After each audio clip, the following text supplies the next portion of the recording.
Hello guys, welcome back to my channel. క్రిదా Reddy Bigg Boss season 8 13th వీక్కి సంబంధించిన voting analysis అలాగే latest updates చూద్దాం. హౌస్లోకి పాత సీజన్ల కంటెస్టెంట్స్ కూడా రాబోతున్నారు, దాని గురించి కూడా మాట్లాడుకుందాం. అంతకన్నా ముందు వీడియో చూస్తున్న వాళ్ళు మన వీడియోని లైక్ చేయండి. అలాగే మీ ఫేవరెట్ కంటెస్టెంట్ ఎవరన్నది నాకు కమెంట్ చేయండి. మీ కమెంట్స్ వల్ల తెలుస్తుంది జెన్యూన్గా ఎవరికి ఎక్కువ ఫ్యాన్స్ ఉన్నారు అనేది. హౌస్లోకి పాత కంటెస్టెంట్స్ని తీసుకెళ్ళి వాళ్ళని సంచాలకుగా చేసి టికెట్ టు ఫినాలే టాస్క్ అయితే ఆడించబోతున్నారని ఒక న్యూస్ అయితే వైరల్ అవుతుంది. అలా చేసినా చాలా ఇంట్రెస్టింగ్గా అయితే ఉంటుంది. హౌస్లో లెవెల్స్ వైజ్గా జరుగుతాయి టికెట్ టు ఫినాలేకి సంబంధించిన టాస్క్లు.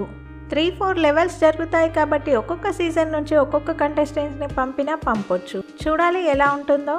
Ticket to finale task nomination process complete అయిపోగానే టికెట్ టు ఫినాలే టాస్క్ అయితే స్టార్ట్ అయిపోతుంది. ఒకసారి ఓటింగ్ అనాలిసిస్ చూద్దాం. టాప్లో గౌతమ్ కృష్ణ ఉన్నాడు 25% ఓటింగ్తో. గౌతమ్కి టాప్ ఓటింగ్ అయితే వస్తుంది. ఇవి చాలా ఎర్లీ పోల్స్, తర్వాత ఓటింగ్ చేంజ్ అయ్యే అవకాశం అయితే ఉంటుంది. సెకండ్ ప్లేస్లో నిఖిల్ ఉన్నాడు 19% ఓటింగ్తో. ఇవి చాలా ఎర్లీ పోల్స్ కాబట్టి గౌతమ్కి నిఖిల్కి చాలా డిఫరెన్స్ ఉంది, కానీ వీళ్ళిద్దరూ ఆల్మోస్ట్ ఈక్వల్ ఓటింగ్తో అయితే ఉంటారు ఈ వీక్ మొత్తం. థర్డ్ ప్లేస్లో ప్రేరణ ఉంది 15% ఓటింగ్తో. ప్రేరణ ఓటింగ్ పర్సెంటేజ్ పడిపోయిందనే చెప్పాలి ఒక రకంగా. ఎప్పుడు విష్ణుప్రియని గౌతమ్ని ఇద్దరిని టార్గెట్ చేస్తూ ఉంటుంది. నామినేషన్స్లో నార్మల్గా హౌస్లో కూడా అలానే చేస్తుంది. సో వాంటెడ్గా టార్గెట్ చేసినట్టు అనిపిస్తుంది ప్రేరణ విషయం. ఫోర్త్ ప్లేస్లో పృథ్వీ ఉన్నాడు 15% ఓటింగ్తో. పృథ్వీకి మంచి ఓటింగ్ అనే చెప్పాలి. ఎప్పుడు నామినేషన్లోకి వచ్చినా డేంజర్ జోన్లో ఉండే పృథ్వీ ఈసారి మంచి ఓటింగ్తో అయితే దూసుకుపోతున్నాడు. ఫిఫ్త్ ప్లేస్లో విష్ణుప్రియ ఉంది 12% ఓటింగ్తో. విష్ణుప్రియకి డేంజర్ జోన్ని ఓటింగ్ అనే చెప్పాలి ఒక రకంగా. చాలా తగ్గిపోయింది. విష్ణుప్రియకున్న ఫ్యాన్ బేస్తో కంపేర్ చేస్తే ఓటింగ్ పర్సెంటేజ్ అయితే చాలా తక్కువ. తను గేమ్ ఆడకపోయినా చాలామంది ఫ్యాన్స్ అయితే తనకి ఓట్ చేస్తున్నారు.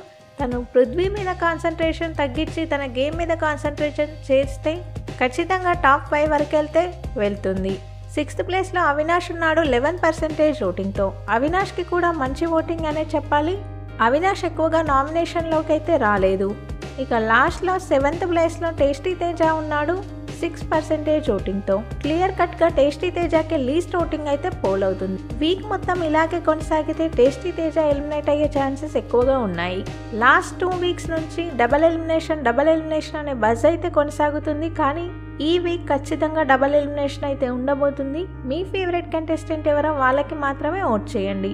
బిగ్ బాస్కి సంబంధించిన అన్ని అప్డేట్స్ మన ఛానల్లో ఉంటాయి. కొత్తగా ఛానల్ని చూసే వాళ్ళు సబ్స్క్రైబ్ చేసుకోండి. వీడియో చూసిన వాళ్ళు వీడియోని లైక్ చేయండి. Thank you.